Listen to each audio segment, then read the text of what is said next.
Bueno, buenas tardes, ¿cómo andan todos? Buen día. Hoy vamos a hablar sobre infecciones en el núcleo de infecciones de transmisión sexual, en el espacio del laboratorio. Vamos a hablar acerca de infección por el virus de la inmunodeficiencia humana y sobre los métodos diagnósticos asociados a infecciones de transmisión sexual. Los objetivos de la clase de hoy respecto a la infección por el virus de la inmunodeficiencia humana es analizar la epidemiología de la infección del virus de la inmunodeficiencia humana, conocer y describir las características estructurales y morfológicas del virus, comprender la etiopatogenia de la infección y del SIDA, conocer y describir los principales métodos diagnósticos involucrados en la infección de VIH, también las diferentes fases de la infección, comprender ciertos aspectos básicos relativos a las interacciones que se establecen entre el virus y el sistema inmunitario del paciente infectado. Comenzamos con un poco de historia. Como sabemos, este virus comenzó en el verano de Estados Unidos, las primeras descripciones allá por octubre de 1980 y mayo de 1981, donde se denunciaron al Centro de Control de Enfermedades de los Estados Unidos, conocido como CDC, casos de hombres que habían tenido infecciones, neumonías, infecciones respiratorias por Pneumocystis carini, en la actualidad conocido como Pneumocystis jirovecii. Esto alertó al sistema de registro y posteriormente en julio, como vemos, se diagnostican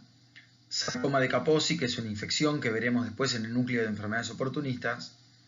y infecciones respiratorias severas por neumocistis en hombres homosexuales en la ciudad de Nueva York y en California. Hoy en día, ya 40 años después casi de estos primeros reportes, sabemos, acorde a el informe anual de la Organización de Naciones Unidas, en el 2019 hay 38 millones de personas infectadas que viven con el virus de la inmunodeficiencia humana. De estos, la gran mayoría son adultos, y los niños, hoy aún hasta 14 años de edad, contamos con casi 2 millones, 1.8 millones de infectados. El 81%, con un intervalo de confianza de 68 al 95% de todas las personas que viven con HIV, conoce su estado serológico. Esto quiere decir que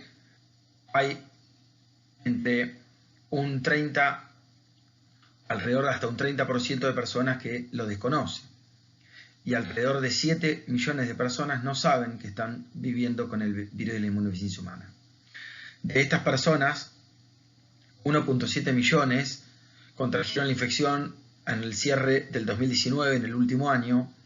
y de estos, del total, 690.000 personas fallecieron a causa de la enfermedad relacionada al SIDA. Hay 76 millones de personas que se contrajeron la enfermedad desde el comienzo de la epidemia. Esto es informe acumulado de individuos que han contraído la enfermedad, y hay 32.7 millones de personas que han fallecido a causa de enfermedades relacionadas con esta epidemia. ¿Qué pasa con las nuevas infecciones de VIH? Desde el pico alcanzado en 1998, las nuevas infecciones por VIH se han reducido casi un 40%, produciéndose una gran disminución en los últimos 10 años a predominio del 2019, donde se ve una tendencia a la baja comparada respecto a el año 1998. Desde el año 2010, como les contaba, las nuevas infecciones por VIH han descendido alrededor de un 20%, desde 2.1 millones desde el año 2010 a 1.7 millones por año en el año 2019. Desde el año 2010, las infecciones de VIH en niños también han descendido un 52%, siendo el segmento de mayor impacto en las medidas de prevención y control en infecciones, en casos nuevos, sobre todo en niños. Respecto a la mortalidad asociada al SIDA, desde el pico calzado en 2004, los casos de muerte relacionados con SIDA se han reducido más de 60%, y en el 2019 han fallecido casi 700.000 personas y han muerto con enfermedades relacionadas al SIDA en todo el mundo, frente a 1.7 millones de muertes que se registraron en el 2004 y 1.1 millón en el 2010. Esto quiere decir que la mortalidad de SIDA ha disminuido un 40% desde 2010 y también se ha disminuido la cantidad de nuevas infecciones asociadas. O sea, se han disminuido tanto los nuevos diagnósticos como la mortalidad asociada a esta infección. Lo que sabemos al 2016 del reporte de las Naciones Unidas, del reporte anual y permanente de Naciones Unidas, es que, como ya les conté, hay casi 37 millones en el mundo viviendo con HIV, que hay alrededor de 1.7 millones de diagnósticos anuales y menos de 1 millón, como dijimos hace un rato, 690.000 personas que fallecieron en el año 2019. Hay estimados 5.000 nuevas infecciones por día alrededor del mundo. La mayor parte es en el África subsahariana. 400 de ellos son niños menores de 15 años y 4.500 de ellos son personas mayores a 15 años. De estos, el 43% son mujeres, el 37% son jóvenes y de estas el 22% son mujeres. En el 2016, 1.9 millones de personas tenían acceso al tratamiento, 37 millones de personas vivían con HIV, casi 2 millones de personas contrajeron la infección por VIH y 1 millón en el 2016 contra 700.000 en el 2019, por suerte, han fallecido. De esto, si comparamos adultos contra niños, vemos que las diferencias son significativas a lo largo del... Si bien hay una incidencia y una prevalencia global de infecciones a lo largo de todo el planeta Tierra, no son lo mismo las incidencias y prevalencias por región comparado entre América del Norte, América del Sur, África subsahariana y el resto de África, Europa, Asia y Oceanía, detectándose una clara mayor incidencia en África Central y Occidental y en África subsahariana y Sudáfrica. Para recordar, entonces, la mayor cantidad de infecciones se da está repartido tanto entre mujeres y entre hombres, y hay una gran proporción de nuevas infecciones que se dan en jóvenes. Como supimos, se estableció a través de Naciones Unidas y el plan de contingencia de Naciones Unidas pronosticado para el 2020, en el cual se establecía el plan 90-90-90 con el objetivo de llegar a el 90% de la población total de infectados de HIV con diagnóstico, que conozcan su diagnóstico, el 90% de ellos con tratamiento y a su vez el 90% de los pacientes tratados con supresión de la infección viral. En el enfoque y el pronóstico al objetivo del 2020, estamos en una situación de buen pronóstico y Naciones Unidas y las organizaciones que siguen y que están en continua lucha contra el virus creen estar cerca. Es para esto que la epidemia en nuestro país es preocupante, habiendo para los últimos años más de 120.000 personas infectadas, de los cuales menos de la mitad conocen su condición, y de estos alrededor de 56.000 personas de las 120.000 se encuentran bajo tratamiento, siendo el lugar predominante de tratamiento para HIV el sector público y el resto en seguridad social y prepagos. Respecto a la prevalencia entonces de este tipo de infección, en nuestro país el 0.4% de prevalencia para población general respecto a los 20 millones de personas sexualmente activas. Hay 12% en mujeres y 6% entre trabajadoras sexuales, 7% en usuarios de drogas y 34% en transexuales. O sea que la incidencia es importante en travestis y transexuales.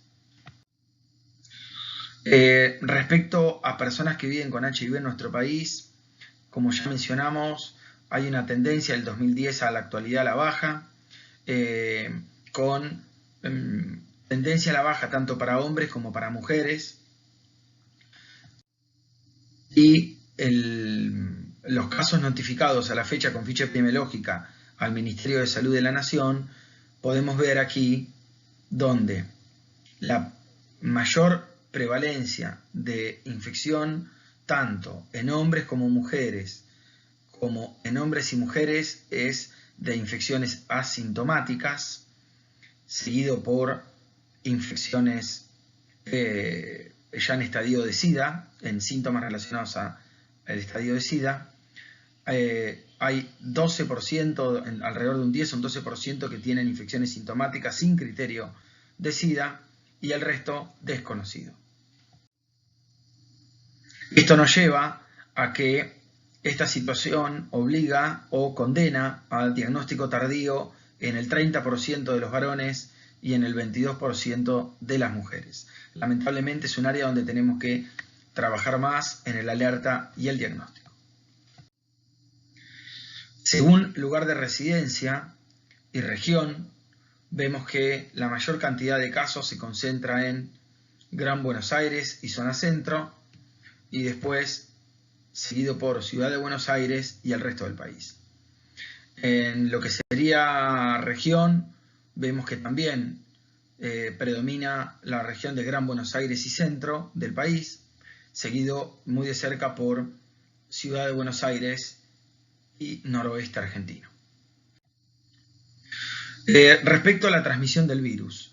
¿cómo se transmite el HIV? Como sabemos, hay varias formas de transmisión, pero vamos a concentrar en el tipo de transmisión y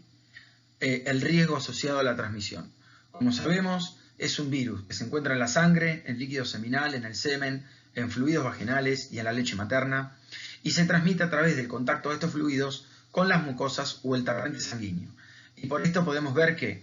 la principal vía de transmisión es la vía sexual, pero también hay transmisión por vía sanguínea o por vía perinatal o vertical, que vamos a ver más adelante en el núcleo de transmisión vertical. Respecto a la vía sexual, tanto las relaciones sexuales vaginales o anales, y en mucho menor medida las orales, entre tanto personas del mismo sexo como de diferentes sexos sin protección, son el principal método de contagio relacionado a esta infección. El paso del virus o la infección se desarrolla a través de lesiones o microtraumatismos que se generan durante el coito, y es por ahí donde los fluidos en los cuales contienen el virus ingresan al cuerpo en la pareja. Esto cuenta con el 90% de las transmisiones de VIH que se producen por vía sexual, aunque en menor medida la transmisión oral es una práctica de riesgo, pero idealmente recomendamos que se practique con campo de látex, si bien la transmisión es muy baja. En segundo lugar está la transmisión vertical o perinatal. En el caso de madres HIV positivo que no reciban el adecuado tratamiento y atención durante su gestación, tienen hasta 30% de probabilidades de dar a luz un niño con HIV, y eso lo van a ver más adelante en infecciones de transmisión vertical. Obviamente también el contacto con jeringas o elementos cortopunzantes y el personal de salud que puede verse contaminado con este tipo de fluidos es de riesgo, como así personas que consumen drogas endovenosas son de altísimo riesgo para este tipo de infección. La transmisión, tenemos que saber cómo se transmite, pero también cómo no se transmite el virus.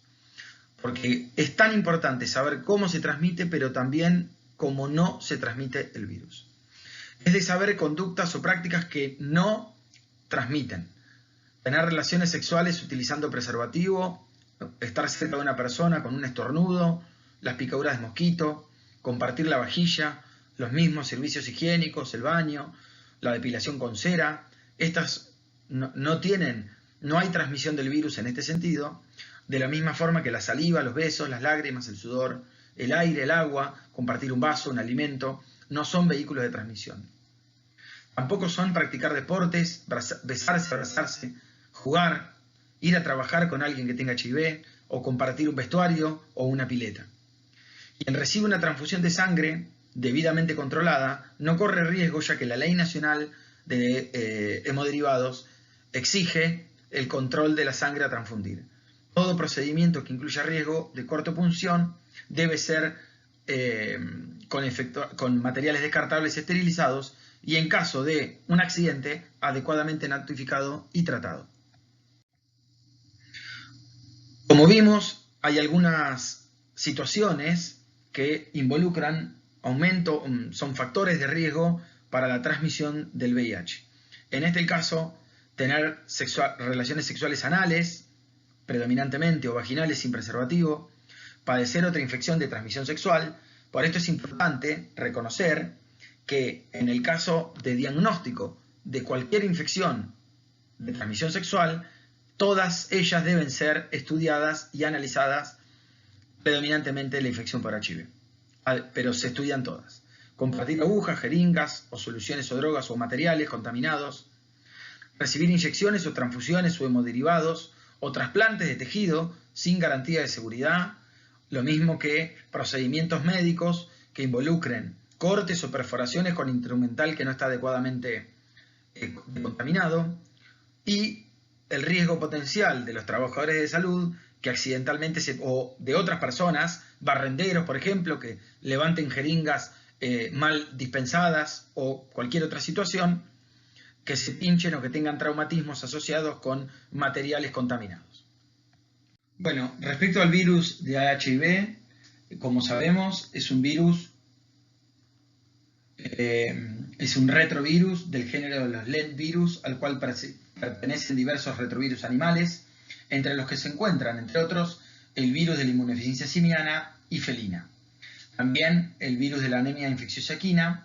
y se han descrito dos tipos de virus de inmunodeficiencia humana, HIV de tipo 1 y HIV de tipo 2. Ambos se asocian con el SIDA, pero las infecciones de HIV de tipo 1 se encuentran ampliamente difundidas a nivel mundial, mientras que las infecciones de virus de HIV de tipo 2, que se descubrió en el año 85, se encuentran más circunscritas en la región africana. Respecto a la estructura viral, la partícula viral madura posee simetría icosaédrica con un diámetro de 100 nanómetros y una envoltura externa formada por la membrana plasmática de la célula que ha replicado, que contiene proteínas del hospedador y espículas constituidas por las glicoproteínas virales GP120 y GP41. Por debajo de la envoltura viral se conforma una cápside externa compuesta por la proteína P17 y hacia el interior de la cápside interna denominada core o núcleo con forma cónica compuesta por la proteína P24. Dentro de este core se alojan dos hebras no complementarias de RNA del genoma viral y proteínas asociadas a funciones reguladoras y la transcriptasa reversa. El genoma del VIH de tipo 1 está compuesto por dos cadenas RNA de polaridad positiva de alrededor de 10 kilobases con marcos de lectura abiertos que codifican para sus proteínas virales. Esta organización genómica se reconoce en 9 genes. Entre estos son de importante mencionar los genes GAG, que codifican capsid viral, POL para enzimas virales de transcriptasa inversa, proteasa e integrasa, ENF que codifica para envoltura y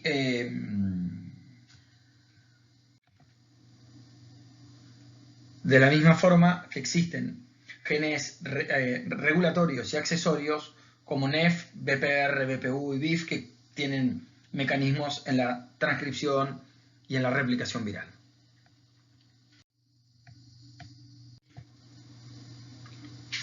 Respecto a la transmisión y a la infección propiamente dicha del virus para la transgresión de la mucosa, no lo sabemos con exactitud. En su puerta de entrada, el virus no parecería infectar células epiteliales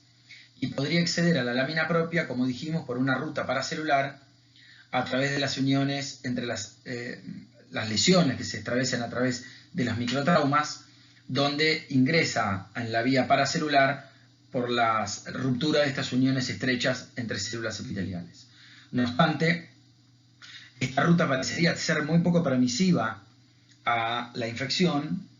y un mecanismo posible estaría dado por la capacidad de las células dendríticas asociadas a la mucosa genital en emitir proyecciones que alcanzan la luz vaginal y que le permiten contactar directamente con el virus allí presente. Sin embargo, no disponemos aún de evidencias concretas que indiquen esta posible importancia. Es muy probable también de que estos microtraumatismos favorezcan ambas situaciones y generando contacto tanto de la lámina propia como de las células dendríticas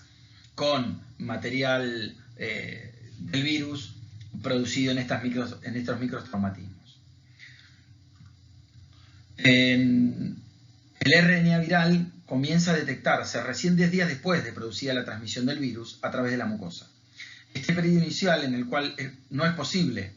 detectar el virus se lo conoce como fase de elipse. En este caso, si secuenciáramos genomas virales en muestras tomadas en los primeros días de infección, suele indicarse que hay una infección generada por un único tipo de virus conocido como hipótesis del virus fundador. Esto quiere decir que no solo se indica que la infección se inicia por un único virus, sino también que progresa desde un único foco infeccioso situado en la propia mucosa expuesta. Por otro lado, se señala que ese virus es vulnerable al ataque de la respuesta inmune durante la fase de eclipse. Todavía no se ha confirmado completamente la diana o el objetivo principal, aunque podría ser una célula dendrítica, un linfocito T de memoria que viva residente en el tejido, que sean los que accedan inicialmente al virus. Una vez ingresado el virus, la célula blanco está mediada por la molécula CD4 a través de las interacciones de alta afinidad con la proteína GP120. El receptor CD4 está presente en abundancia sobre la superficie de los linfocitos T maduros y los inmaduros, como sabemos, y también en los linfocitos T de memoria. La unión del virus a la célula lleva al proceso de fusión de membranas, en el cual es facilitado por la glicoproteína de envoltura GP41 y por los receptores para quimosinas CXR4 y CCR5 que actúan como correceptores. Las células de estirpe monocito macrófago normalmente expresan estos correceptores tipo CCR5, mientras que muchas poblaciones de linfocitos pueden expresar ambos tipos, siendo de particular interés las células dendríticas que poseen estos dos receptores e interactúan con el virus, facilitando la infección y la diseminación viral. Una vez que la molécula GP120 interactúa con la molécula CD4 y algún correceptor, se establecen cambios conformacionales que permiten a GP41 quedar expuesta en la membrana celular y perforarla. De esta manera ingresa el virus a la célula y se hace como consecuencia de la fusión de ambas membranas, en el cual la glicoproteína GP41 posee un rol activo. Como resultado, el complejo nucleoproteico viral ingresa al citoplasma y posteriormente se disgrega y es liberado en el genoma. Estas interacciones moleculares entre el virus y las células, como dijimos, son facilitadas por las células dendríticas, ya que estas células expresan en su superficie moléculas, como ya vimos en el núcleo inmuno de Sesame, que interactúan naturalmente como ligandos de estas moléculas de adhesión presentes en los linfocitos, siendo esta interacción necesaria para procesos de presentación antigénica en la zona paracortical ganglionar. Por lo tanto,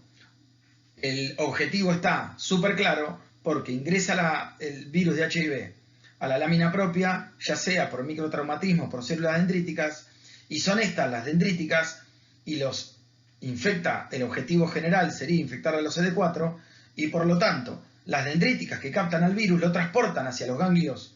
regionales, facilitando su diseminación e infección posterior de otras moléculas, de otras células TCD4.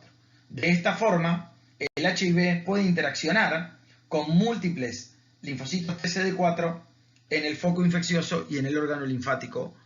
secundario. Como vimos entonces, una vez producida la entrada del virus a la célula, en el citoplasma, el RNA viral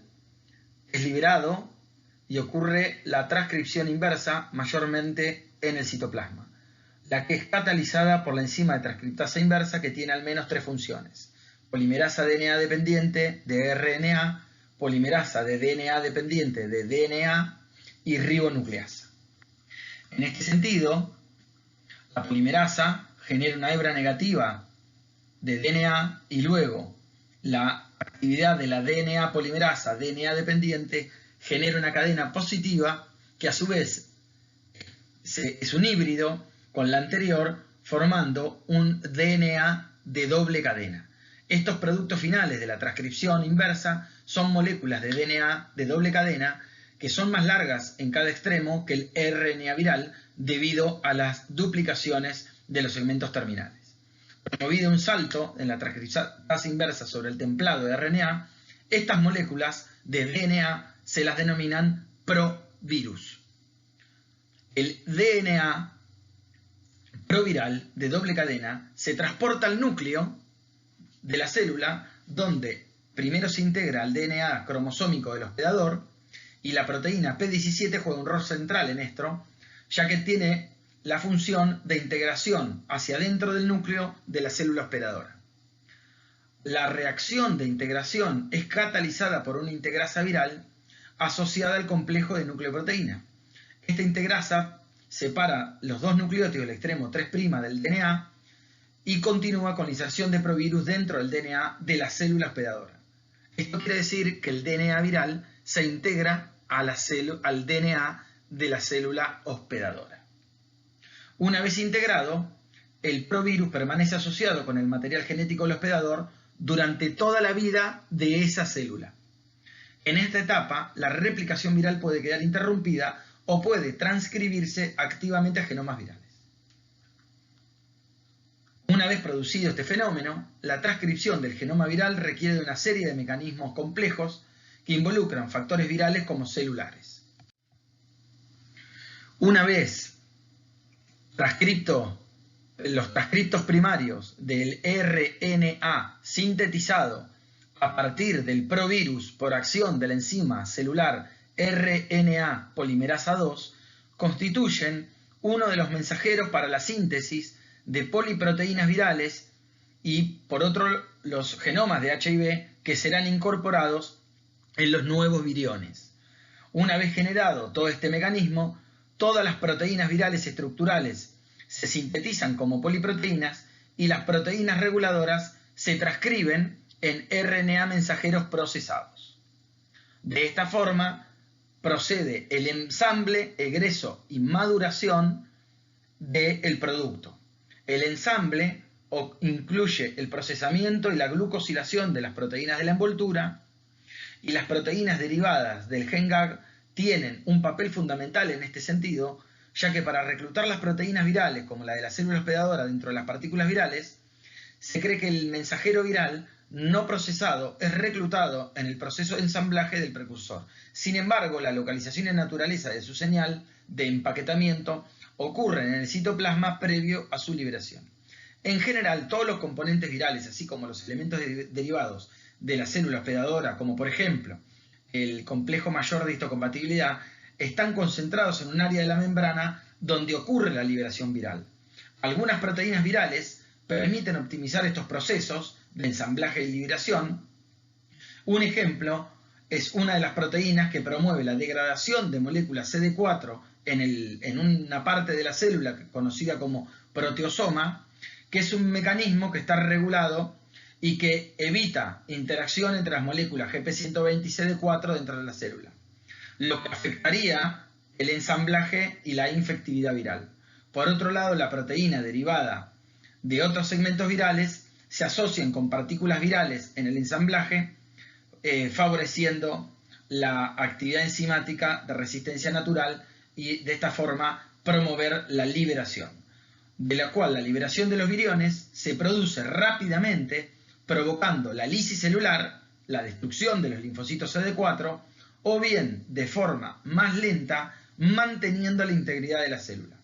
Al igual que otros retrovirus, la maduración de la partícula ensamblada ocurre una vez liberada y por acción de una proteasa viral.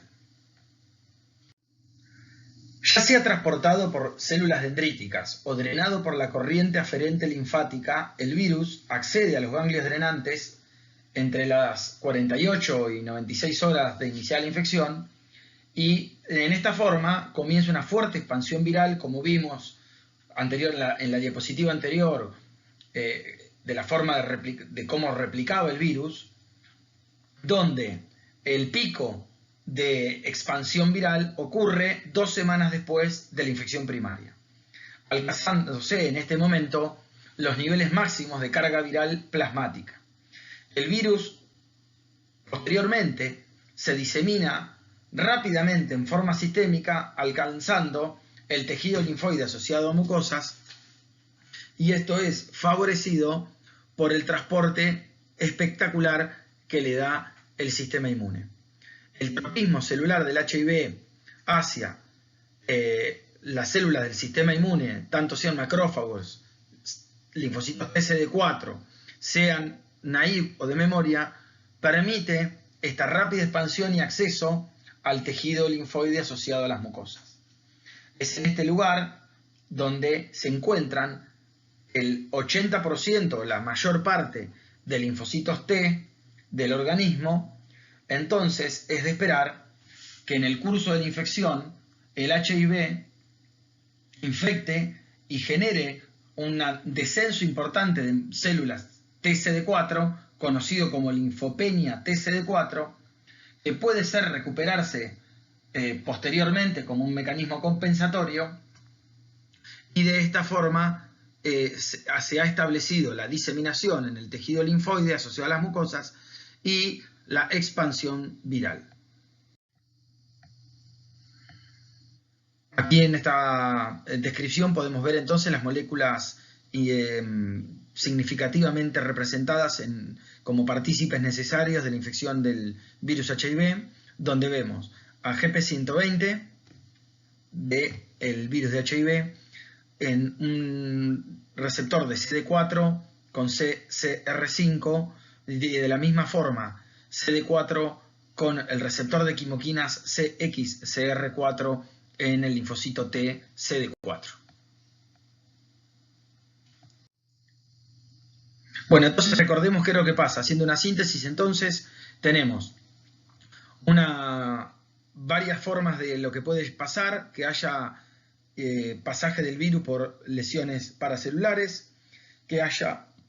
infección del virus a través de la endocitosis mediada por células dendríticas, o a través de microtraumatismos producidos en la mucosa que predispongan y faciliten cualquiera de las dos situaciones anteriores, como también el ingreso directo a lámina propia. Una vez ingresado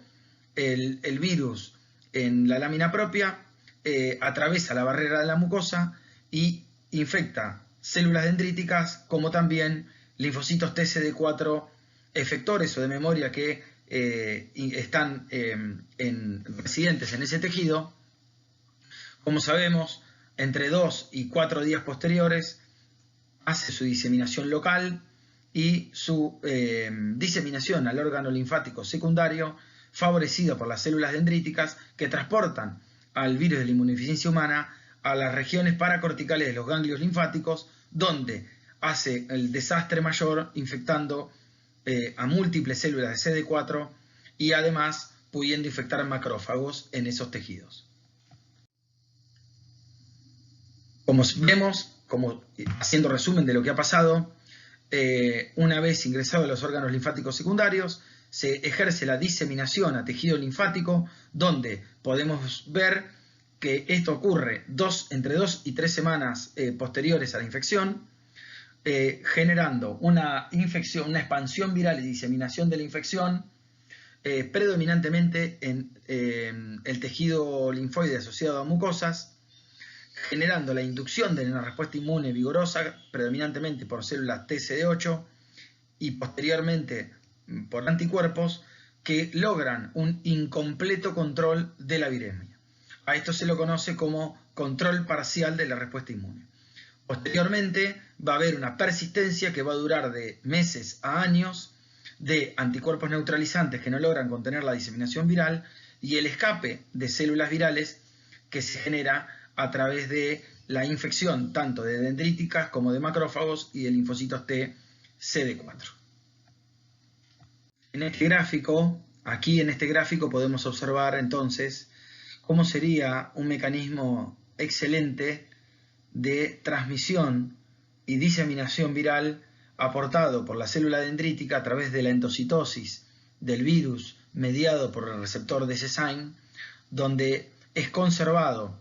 dentro del citoplasma de la célula dendrítica en el compartimiento intracelular no degradativo, que posteriormente, llegado al acceso en tejido periférico, tanto también en órganos linfáticos primarios, produce la transmisión y resguardo del virus del HIV con posterior infección de linfocitos TCD4.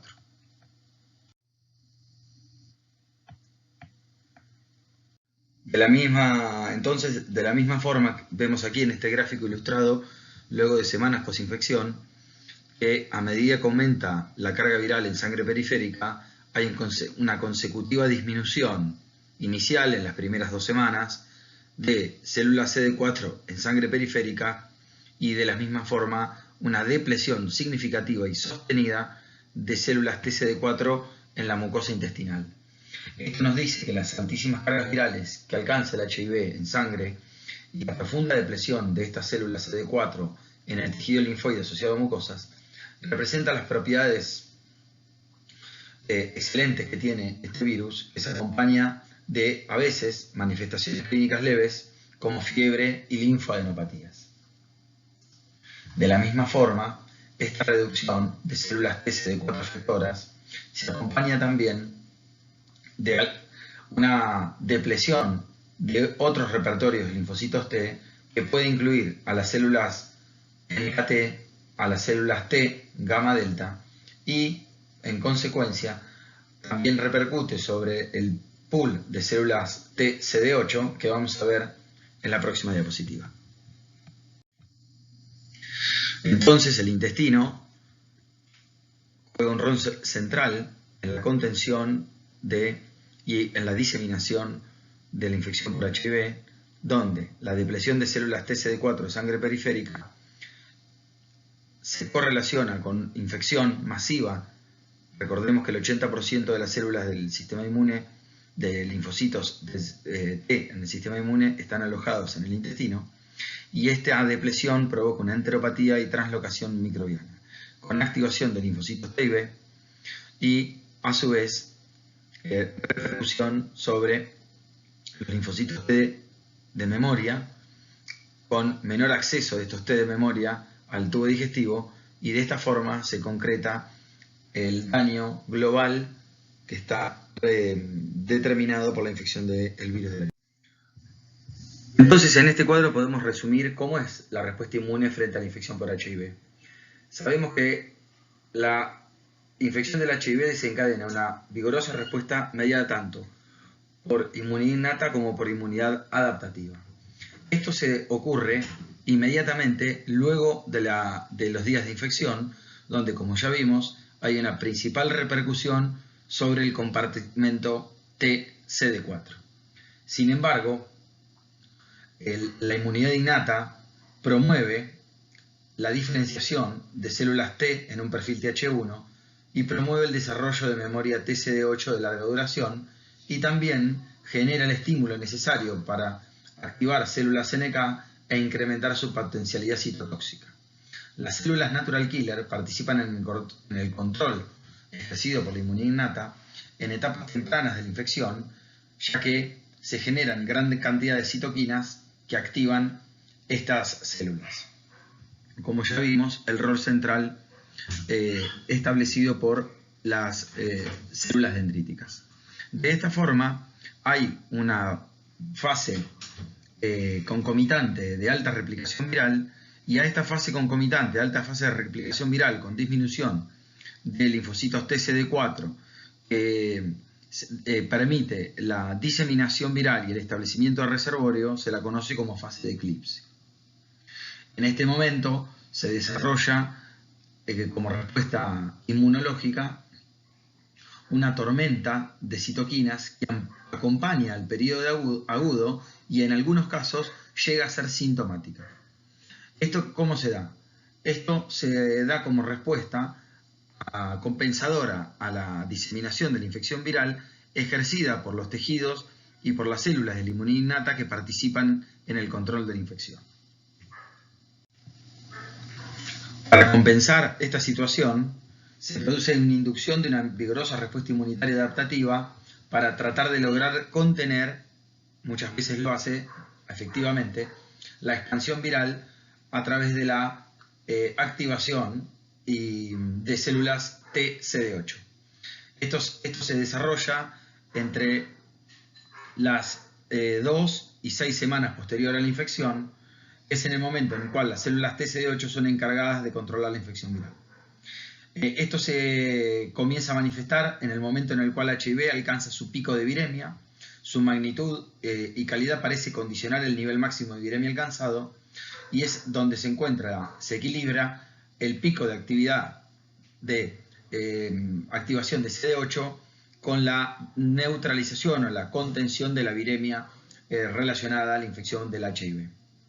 Sin embargo, en esta etapa se encuentra con un reducido número de epitopes asociados a HIV. En este caso, su eficacia parece reducirse paulatinamente debido a la aparición de mutaciones que están relacionadas con la replicación viral, y en este caso, este patrón de cambios continúa un ritmo similar durante todo el proceso infeccioso, generando un estrés crónico en la activación de células TCD8, y estos factores limitan la eficacia de la contención mediada por células T supresoras. Es importante remarcar en este sentido la necesidad de otro mecanismo alternativo, y en este caso este mecanismo está ejercido por anticuerpos que se generan como respuesta de linfocitos B y como un intento de contención de la infección viral, y estos anticuerpos neutralizantes y anticuerpos generados por la activación de linfocitos B terminan apareciendo de forma tardía e ineficientemente. Esta aparición tardía e ineficiente de anticuerpos neutralizantes genera progresivo deterioro y estrés de la memoria inmune por células CD8 y el ineficaz clearance viral ejercido por los anticuerpos neutralizantes. Esto va a generar entonces un estado óptimo de diseminación viral. Por lo tanto, y para finalizar, entonces, La activación crónica del sistema inmune va a generar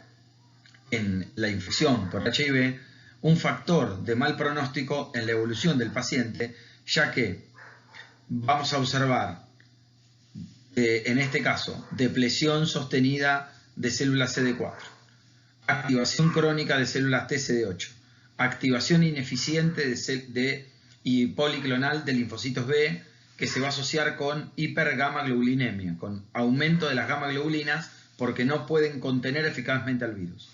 Se va a aumentar la expresión de marcadores de activación que tienen que ver con el estrés y el agotamiento celular,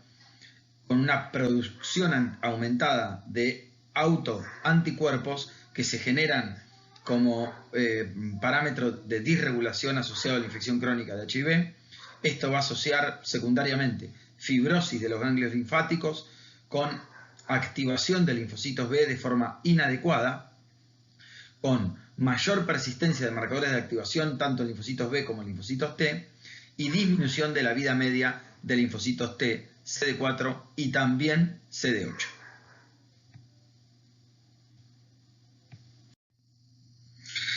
Desde el punto de vista clínico, en esta forma, si trasladamos esta situación a un correlato clínico, vamos a ver que existe un primer estadio de progresión en el paciente con HIV, donde podemos ver al principio una infección primaria, que como ya vimos hay diseminación inicial,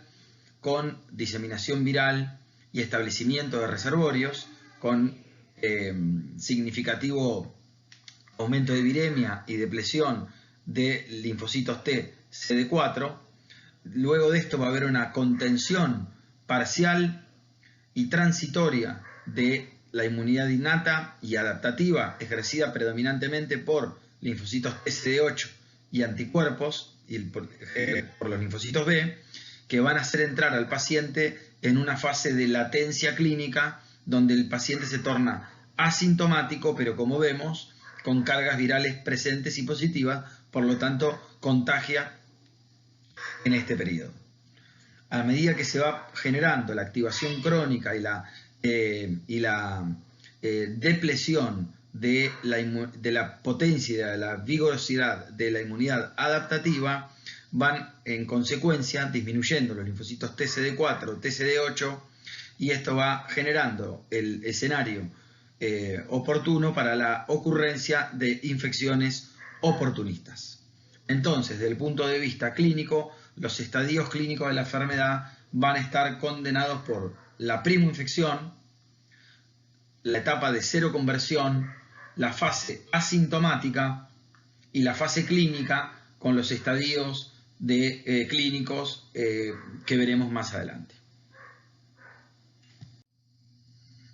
En resumen, entonces, los efectos directos e indirectos de la infección del HIV van a ocurrir desde el momento de la infección inicial, donde el HIV va a replicar en TCD4 activados, aunque la entrada podría ser anterior a la activación. Va a haber una diseminación, como ya vimos, predominantemente al tubo digestivo y al tejido linfoide asociado a las mucosas, con una depresión marcada de linfocitos TCD4, que es transitoria y después puede no ser tan significativa, con una viremia inicial que después disminuye por efecto de la acción de linfocitos TCD8. Esto va a generar replicación del HIV una vez entrada la célula, con el accionar replicativo del mecanismo de replicación viral una vez ingresado a la célula. Como consecuencia podemos ver que hay dos formas: muerte por citólisis y otra liberación del virión sin lesión celular. En general hay muerte por citólisis y depresión de linfocitos TCD4, y en consecuencia hay un gran número de células target HIV en tejidos linfáticos con altos niveles de replicación viral en pacientes que aún no han comenzado tratamiento, y esto, de sostenerse, genera activación inmune crónica que, como vimos, su persistencia es contraproducente y limita la sobrevida del paciente. Respecto a la inmunopatogenia en la infección crónica por HIV, entonces hay tres formas de considerar el efecto viral directo tanto para linfocitos T, tanto CD4 como CD8, la inmunoactivación crónica relacionada a la infección por HIV y a la disfunción de órganos linfoides primarios que van a condicionar una pérdida progresiva de linfocitos TCD4, aparición de infecciones oportunistas y cáncer y finalmente el óbito de no tomar ninguna medida al respecto. En este gráfico, entonces, hacemos el resumen acerca de la inmunoactivación crónica que conlleva a la persistencia de replicación del HIV en el tejido inmune, depresión de células del compartimiento adaptativo, disfunción de células de linfocitos T y de linfocitos B y una anormal y disminución del turnover de la generación de nuevos emigrantes tímicos por una alteración de la función de los órganos linfoides primarios, tanto de médula ósea como del timo. Esta inmunoactivación crónica va a generar activación de células del sistema inmune por citoquinas preinflamatorias y pérdida de linfocitos T reguladores que van a generar alteración con excesivo efecto supresor. Por lo tanto, va a haber disminución del control de la viremia y esto es generado por características propias del virus, como expresión y transcripción de ciertos genes y proteínas, translocación de productos microbianos desde la luz intestinal por pérdida de defensas naturales en el tejido linfoide asociado a las mucosas y a coinfecciones con otros patógenos que son sinérgicos en el daño y potencian esta situación. Esta inmunoactivación crónica va a generar un aumento en el nivel plasmático de citoquinas proinflamatorias. Esto quiere decir que si medimos citoquinas proinflamatorias en estos pacientes, vamos a encontrarlas elevadas, aumento de frecuencia de linfocitos T activados. Los linfocitos T activados expresan esos marcadores en la membrana. Por lo tanto, si yo quiero ver si ese paciente tiene linfocitos T que están agotados, exhaustos, puedo ir a mirar esos marcadores y nos vamos a dar cuenta. Expresión aumentada de ligandos que están relacionados a apoptosis celular y de esta forma también una tendencia a la disminución de la población celular que está estresada porque hay inducción de apoptosis. Esto aumenta el recambio de linfocitos T con disminución de la vida media de estos linfocitos T que cronificados llevan a una disfunción de órganos linfoides primarios, ya lo mencionamos, en la médula ósea del timo, y una expresión aumentada de ese marcador que es PD1, que es un marcador específico de agotamiento y estrés celular en linfocitos T CD4. Este combo va a generar una activación policlonal de linfocitos B que se traduce en hipergamaglobulinemia poliisotípica porque están generando anticuerpos contra un montón de cosas porque no podés centrar tu respuesta inmune humoral. Como no podés centrar la respuesta inmune humoral, se genera una gran cantidad de anticuerpos. Entonces estos pacientes en este momento tienen hipergamaglobulinemia, linfopenia TCD4 y posteriormente también TCD8 con alteración de la regulación del sistema inmune en un perfil proinflamatorio. Esta inmunoactivación crónica va a llevar al agotamiento de las reservas de linfocitos T vírgenes y también por muerte por apoptosis y por lisis de linfocitos T efectores y de memoria que se van a concretar en disfunción tímica, y esta disfunción tímica también se va a asociar con fibrosis de órganos linfáticos secundarios y esto genera retención de linfocitos T efectores y generación de nuevas células blanco para el HIV, lo que permite sostenerse y diseminarse para generar su propia replicación viral. Por lo tanto, va a quedar en un circuito reverberante de replicación viral y inmunoactivación crónica que es nocivo definitivamente para el huésped. Estos reservorios que van a ser foco de la persistencia de replicación viral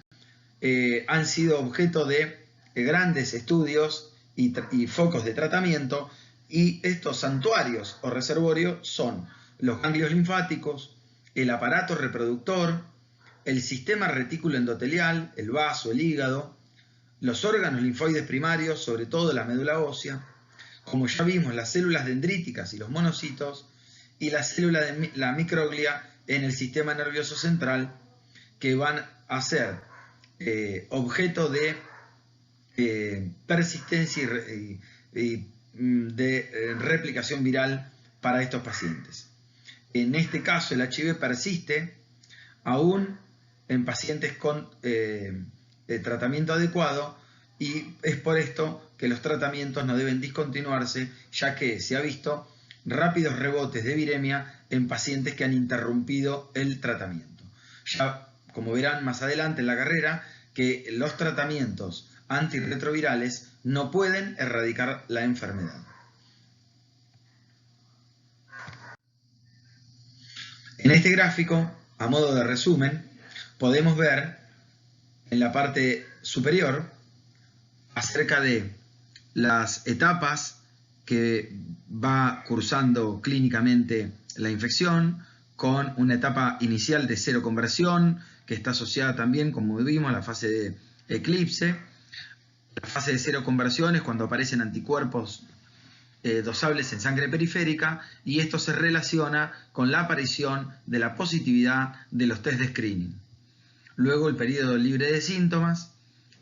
que puede asociar linfoadenopatías persistentes, y posteriormente todos los cuadros clínicos asociados a el síndrome de inmunodeficiencia adquirida. En relación a la cantidad de células CD4 que encontramos en sangre periférica, a medida, por supuesto, que van disminuyendo la cantidad total absoluta de células CD4, el valor normal de células CD4 para un adulto sano es alrededor mayor a 750 células, alrededor de 1000, con una media alrededor de 1000, y como vemos, a medida que van empezando a disminuir la cantidad de células CD4, empiezan a aparecer, estoy en el medio, en el gráfico celeste, diferentes tipos de cuadros clínicos e infecciones asociadas a la infección de HIV, y en este caso a la repercusión en la linfopenia CD4 asociada a esta situación. Como podemos ver, a partir de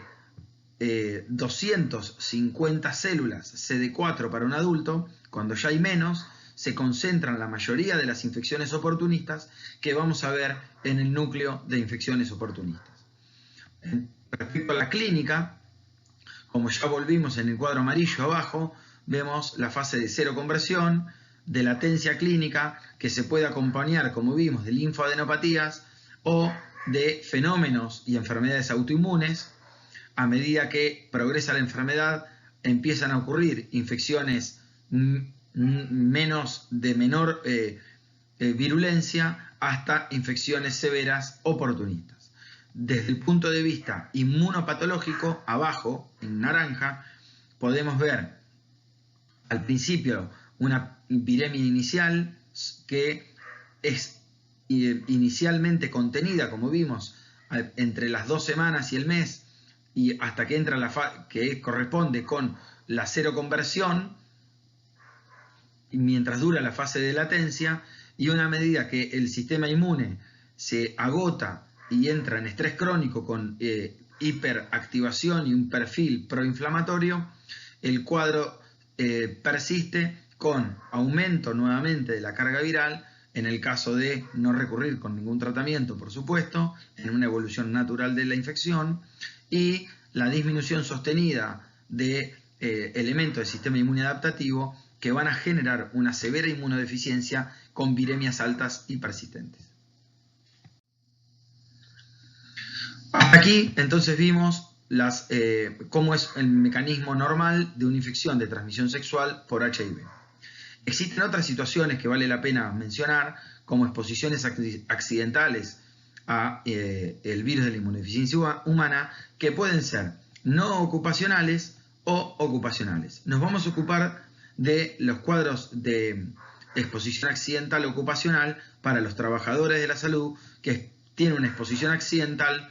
en un trabajador que sufre, en virtud de la tarea que desempeña, una lesión percutánea o contacto con piel no intacta o mucosa. En este caso vamos a hablar de profilaxis, que depende de la evaluación individual en cada caso. Entonces, ¿qué hacemos ante un accidente laboral? Primero lo que hay que hacer es protegerse adecuadamente y saber en qué condiciones debemos ingresar para la atención adecuada de los pacientes. Eso es una responsabilidad que tenemos nosotros, los trabajadores de la salud, en el accionar diario. En este caso, tenemos que saber qué debe hacer un médico que atiende a un trabajador de la salud que sufre un accidente laboral y qué debe hacer la institución.